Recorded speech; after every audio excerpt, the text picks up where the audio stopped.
Hilchos Parah Adumah Perek Shneim Asar, the laws of the red cow, chapter 12. It's a new week, but we're still in Chanukah, Afreilich in Chanukah, day number 4. Lahashkicham Teirasecha, I keep on saying it. The Greeks wanted us to forget the Torah. Here we are, learning the Torah. And what are we learning about today? Continuing yesterday's theme of the actual process of sprinkling the Parah Adumah waters on impure people and utensils. 3 topics in today's chapter. First of all, how much water? How much needs to reach the person or the impure utensil to make them pure? Number 2, the water needs to reach from the Kohen or from the person sprinkling directly onto the person or the utensil. You can't have a double splash. If water goes onto something and then from that something onto the impure thing, doesn't work.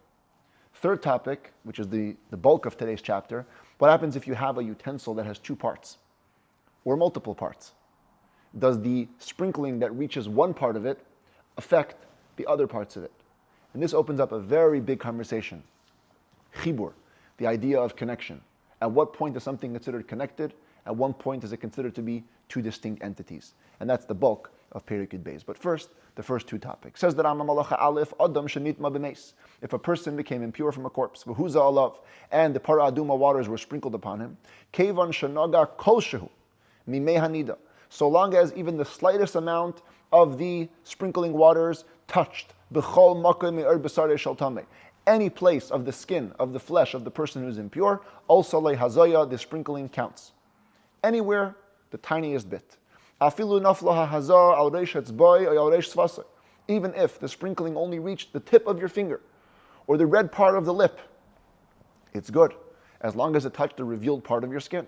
But if it touched only your tongue, eina klum, that is nothing. Which is an interesting thing, because if you can remember way back to the beginning of this book, the Rambam said that when it came to contact with a corpse, if you touch a corpse with your tongue, it's considered to be contact. The Rambam says, nevertheless, that's how it works. We go stringently in both cases. Even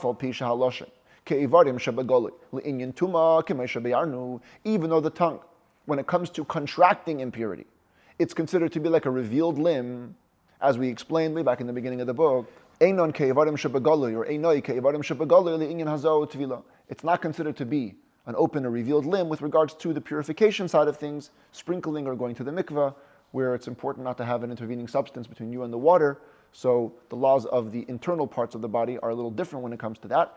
And for that matter, the tongue is considered to be internal, not external. And the commentators explain the difference because the tongue has a kind of a 2-sided element to it. On the one hand, you can stick it out, which makes it open, but you can't stick the whole thing out, which keeps it somewhat internal. So therefore, for different things, we put it in different categories. For becoming impure, it's considered to be an open limb, because you can stick it out and touch something. With regards to becoming pure, we consider it to be on the inside, so that if the sprinkling reaches it, it's not considered to have reached the outside of your body. Same thing if you have a utensil that became impure from a corpse, and you sprinkle the Parah Adumah waters on it, as long as the actual utensil was touched, kol shehu, by the slightest amount, mimei hanida, of the sprinkling waters, also lehazah, the sprinkling counts. Halacha beis, the water's got to reach directly to the person or to the utensil. And therefore, shnei kelim shnei bnei adam, if you have 2 utensils, 2 people, sheniskavein lahazes al shneim ka'achas, you're trying to sprinkle on both of them together. V'hiza al echad mehen, but you only sprinkled on one of them. V'notfu hamayim me'al harishan al hasheni, and the water dripped from one of them to the other. Harei hasheni betum aseh, the second one is still impure. Ad sheyiplu alav hamayim me'hazoyas hamazeh, until the water falls on it from the sprinkling of the sprinkler. Leimin atamtzis, not from some leftover squirting of the water that reached the first utensil. Hizal shnei kelim. What happens if you sprinkled on 2 utensils when you stop it, and you're in doubt? Im hizal shneim ke'echad oy mechavere nimtza alav. You don't know. Did you actually get it onto both of them, or did the liquid on one reach to the other through just a spray, but not from the original sprinkler? Hazayasei psula. You must go to the last known presumption. There's a cheskas tuma. The last thing we know about the utensils that it's impure. So until you know for sure that it became pure, you must consider it impure, and therefore the hazaya, the sprinkling in this case, is disqualified. Halacha gimel, it goes even further. This is talking about a case where both utensils were impure. What if you have like this? Machat shenesuna al hacheres. You have a needle. The needle was impure, and the needle is resting on a pottery shard or a piece of pottery because the needle is tiny, so you have to have some kind of background surface against which you're going to sprinkle it. So you put it onto a piece of pottery, but the pottery is pure. And now you sprinkled onto the needle, but the needle's so small, you don't know. Safek al hamachat hiza. You're in doubt whether you sprinkled directly onto the needle. Safek min acheres nimtza aleho, or maybe it came from the shard onto the needle. So when you're talking about two utensils that are both impure, I understand. Once it reaches one of them and makes it pure, the water no longer has the power of mechata, so when it gets to the second utensil, it's worthless. But over here, the water hitting the pottery utensil is meaningless, because the pottery utensil doesn't need purity. So perhaps the sprinkling water is still considered potent, it's still considered mechatas, and when it gets to the needle, it will purify it. Says the Rambam, no. Hazayase psula, in this case of doubt as well, the sprinkling is disqualified. And now we move to the main subject of the chapter. And here we have to introduce a term. The term is chibur letuma ulehazaya. Chibur means connection, letuma with regards to becoming impure, ulehazaya with regards to becoming pure via sprinkling. Of course, this chapter is dealing with the purification process. We want to know, is something considered to be connected with regards to becoming pure? But this is going to open the discussion also with regards to becoming impure. If I have a two-part utensil and the corpse touches only one part of it, does the other part become impure? So this is going to be the sugya. This is going to be the topic here. Chibur letuma ulehazaya. At what point are things considered connected with regard to impurity and with regard to sprinkling? And the Rambam in today's chapter will always address both topics. So he says like this: Halacha dalet. Kelim hamefutsalin shemechubarin zalazeh b'masmerim. You have utensils that are made of parts, and they're connected to each other through nails or other means of connection. Kigoin mispeides or mispedes shel prakim, like a scissors made of two parts. Yeah, even today, classic scissors. How do you have? You have one blade, a second blade, and there's a nail connecting them. V'izmel shel rihitni v'chayetze bahen, and a carpenter's plane. You use a plane to flatten beams or long wooden pieces, and of course the plane has multiple parts to it. So how do we judge this two-pronged or multiple-pronged utensil? If the corpse touches one part of it, does the whole thing become impure? If Parah Adumah waters touches part of it, does the whole thing become pure? Says the Rambam, first we'll give you the biblical way, and then we'll give you the rabbinic way. The biblical way goes like this. Biblically, utensils with several parts, it depends if it's during the work or not during the work with that utensil. Says the Rambam, b'shas malacha, while you're doing work with it. So since you can't use the scissors without both blades, since you can't use a carpenter's plane without all the parts, so chibur letuma ulehazaya, it's considered to be connected both with regards to becoming impure and with regards to becoming pure. If during work a source of impurity touched one part of it, the whole thing becomes impure. If during the use of it you sprinkle the Parah Adumah water on it and only hit one part, the whole thing is pure. Shalei b'shas malacha, however, not during work, it's never considered connected. It's not considered connected, not for this, not for that. You have a pair of scissors sitting on your shelf.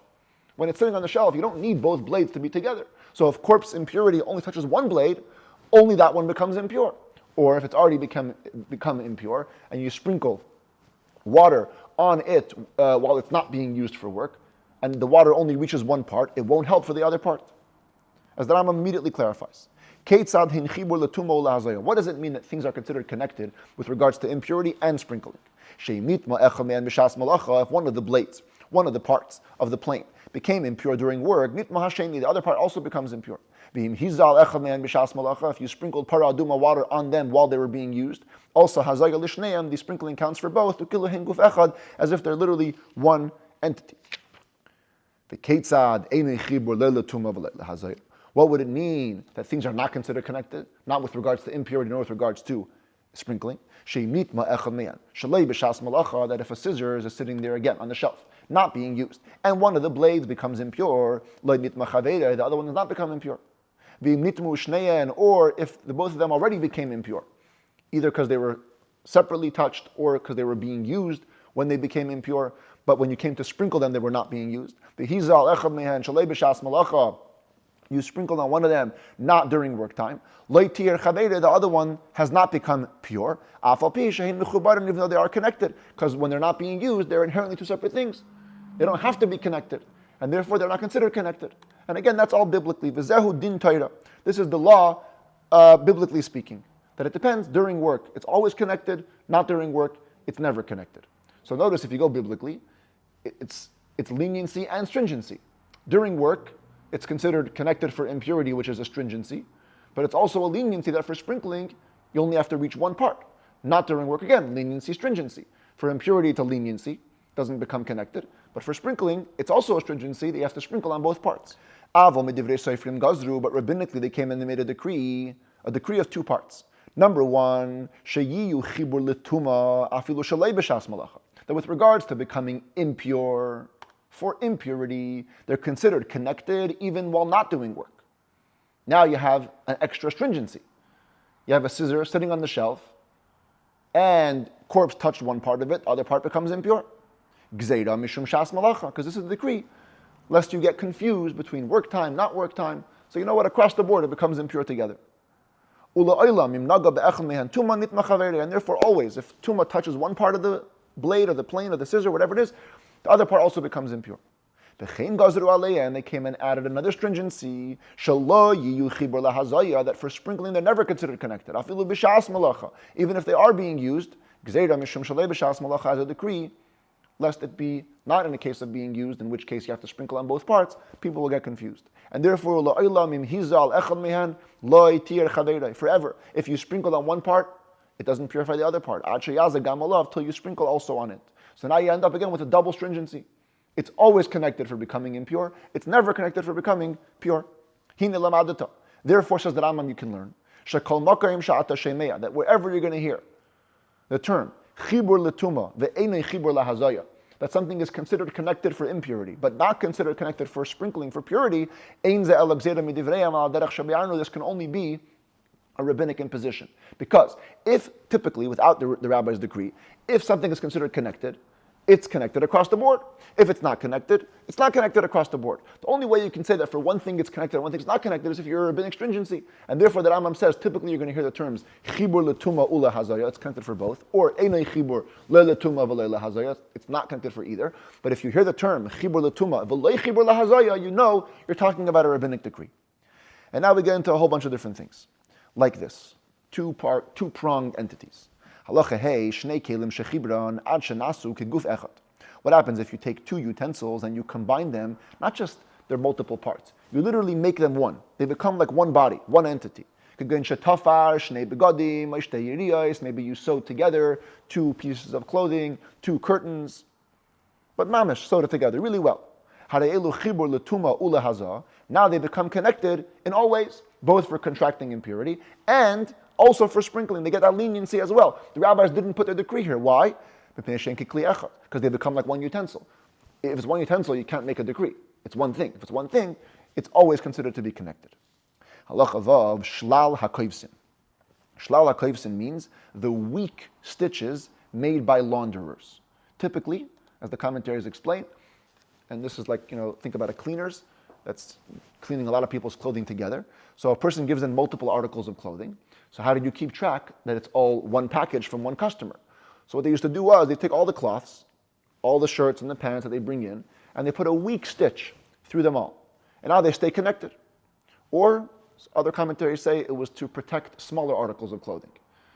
You have a little, cloth that you want to keep because it's fancy and you want to clean it. How's it not going to get lost with all the big clothing? So you would stitch it weakly to the other parts of clothing. So the question is that considered to be a chibur with regards to impurity? Similarly, v'habeged shehu tafur b'kilayim, a piece of clothing which is stitched with kilayim, with shatnez, a woolen piece of clothing sewn with a linen thread, linen clothing sewn with woolen thread. The simple meaning of this is talking about not in a weak way, just a regular piece of clothing that's sewn with the opposite type of thread that shouldn't be done, that's prohibited. Because they're going to be disconnected. That's the nature of these weak stitches in the cleaners. That's the nature of kilayim. No Jew is going to keep his clothes with shatnez. They're going to come apart. Since they're going to come apart, we certainly cannot give you the leniency of considering them connected with regards to sprinkling. However, we have to also be stringent and say that they are connected with regards to becoming impure. And that if you have a piece of clothing like this in the cleaners with a weak stitch going through and tuma touches one of them, it affects all of them. There are other commentaries that say that beged shutafar b'kilayim is like the shlal hakoivsin. Same thing. It's clothes in the cleaners that were tied weakly with the other type of thread. Why repeat the case? Why shlal hakayfsin and kilayim? It's seemingly the same thing if they're both weak stitches. So it's for each of the extremes of the law that when it comes to kilayim, even though it's literally shatnez, it's still considered connected with regards to tuma. And when it comes to the cleaners, even though it's going to stay together for a long time, that the whole cleaning process, it's still not considered connected for hazah. That's another approach. But again, the simple approach is that it's a regular piece of clothing stitched with the opposite thread that it shouldn't be stitched with. Similarly, let's examine some more entities that have different parts. Hasalim shabakanto, the baskets in the kanto. What's the kanto? So there's different approaches here. The Rambam, in his commentary to the Mishnah, writes that it's a pole, a long pole that had multiple baskets hanging on it. Other commentaries say it's a pack on a donkey that you would load a donkey with baskets coming off of each side. Point is, the two baskets or the multiple baskets are multiple entities, but they're connected through the pole. So how do we treat that? V'hamita shel tarbol, and the tarbol bed. What's the tarbol bed? The accepted approach is it's a board used for threshing. So here's the cows threshing. The person who was working with them used to sit on this board. And this board was typically made up of a bunch of wooden slats with iron pegs on the bottom. That's how it would drag along the ground. This is called the tarbol bed. Again, it's an entity made of multiple entities. The keren shel kliva. The keren, the horn of a kliva. What is keren shel kliva? Again, two approaches in the commentaries. One says it's a bed with a detachable leg. It's keren. Kliva is a name for a type of bed. And the keren is the horn, the corner, the detachable corner. Others say it's a very sophisticated piece of a tool that they would use for transporting the dead.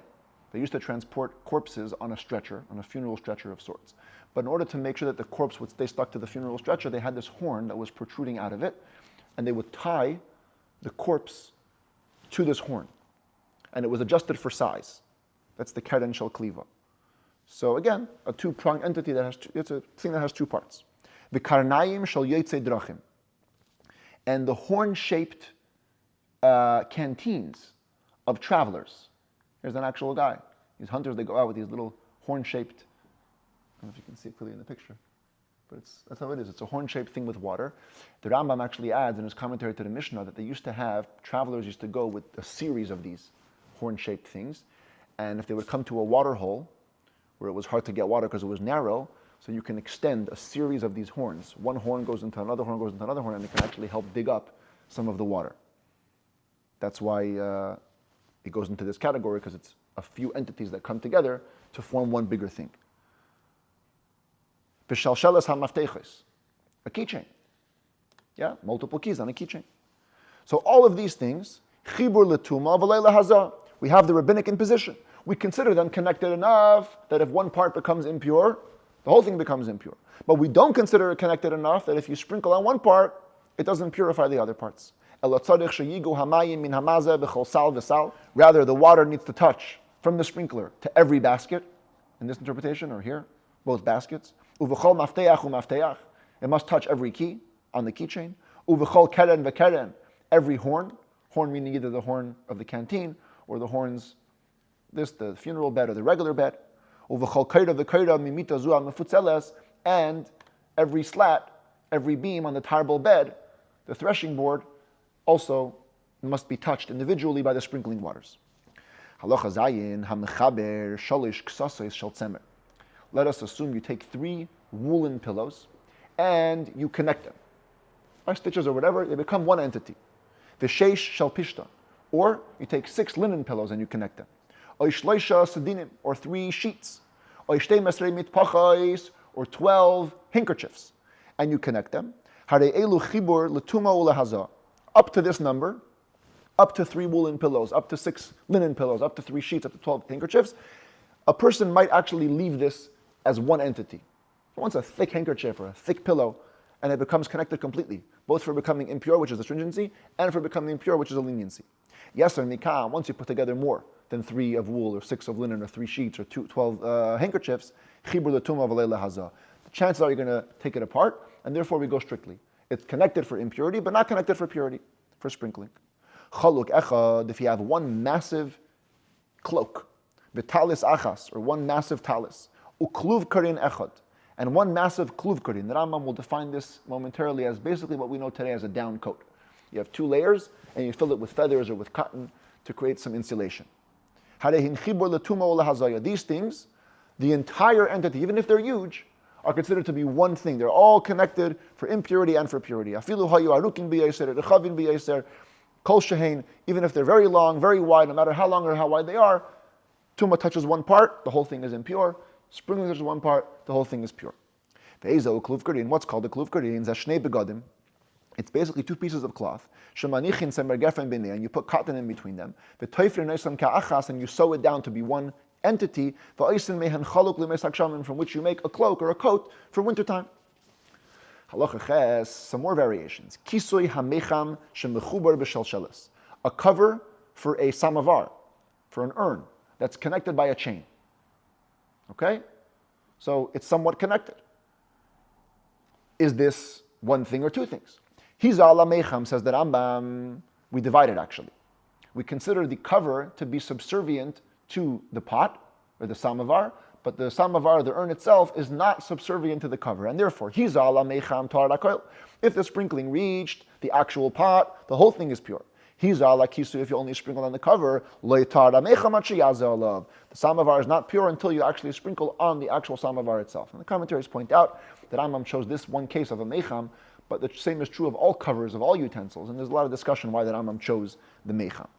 Halacha tes, hazug v'ha'inbol, a bell and a clapper inside the bell, chibur letumo lehaza, if they're connected, they're considered fully connected, both for impurity and for sprinkling. And you sprinkle on one, you purified them both. Halacha yud, we turn to a utensil which we've actually mentioned multiple times throughout these laws and the last set of laws. It's called the koish, spindle that was used for spinning thread. And now we address the different entities in it with regards to becoming impure. Hatvi, the spindle, shetayvim by hapishtim, or shezrin by hachavalim, which is used to spin linen thread or to make twine out of rope. Shloisha gufin yeshbay. Typically, it would have 3 parts to the spindle. Ha'etz, shemalapifin alav hatavi, the actual wooden part which the spun thread wraps around. V'huwa nikra koish, which is called the koish.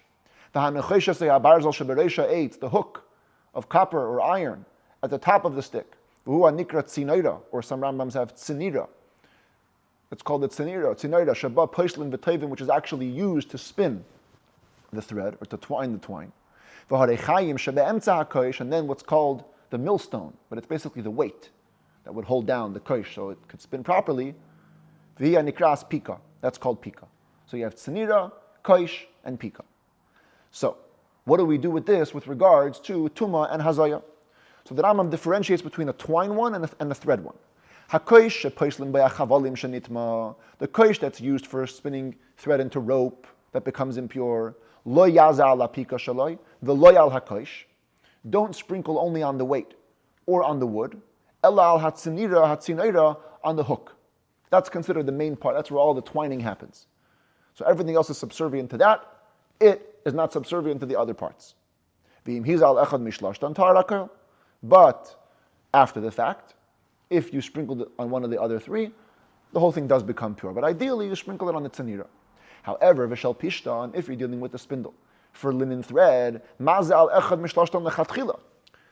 as an initial preference, you can sprinkle on any part of them.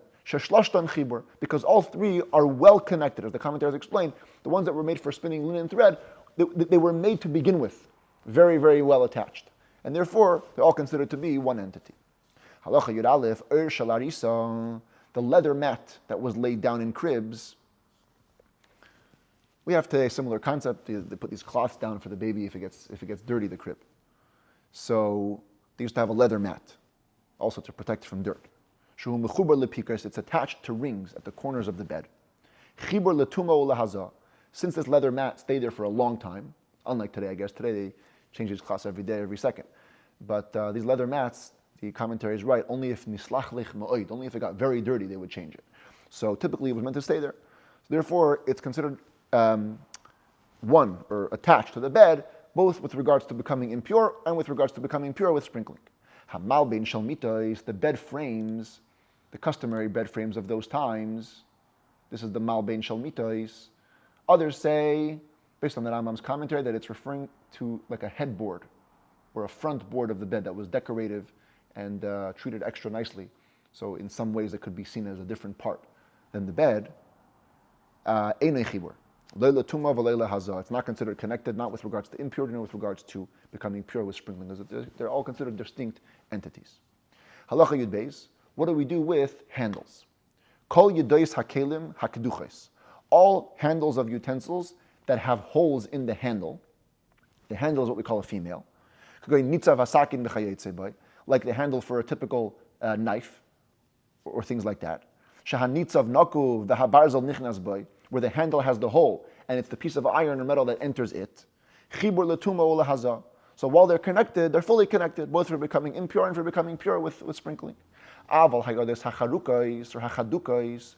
But when you have a handle which is sharp, in other words, it's a male handle, like the shaft of an arrow. Where the shaft enters the arrowhead, while it is, because of a rabbinic imposition, considered connected for impurity, it's also not considered connected for purity, for sprinkling. You'll have to sprinkle on both parts, the shaft and the arrowhead, to make it pure.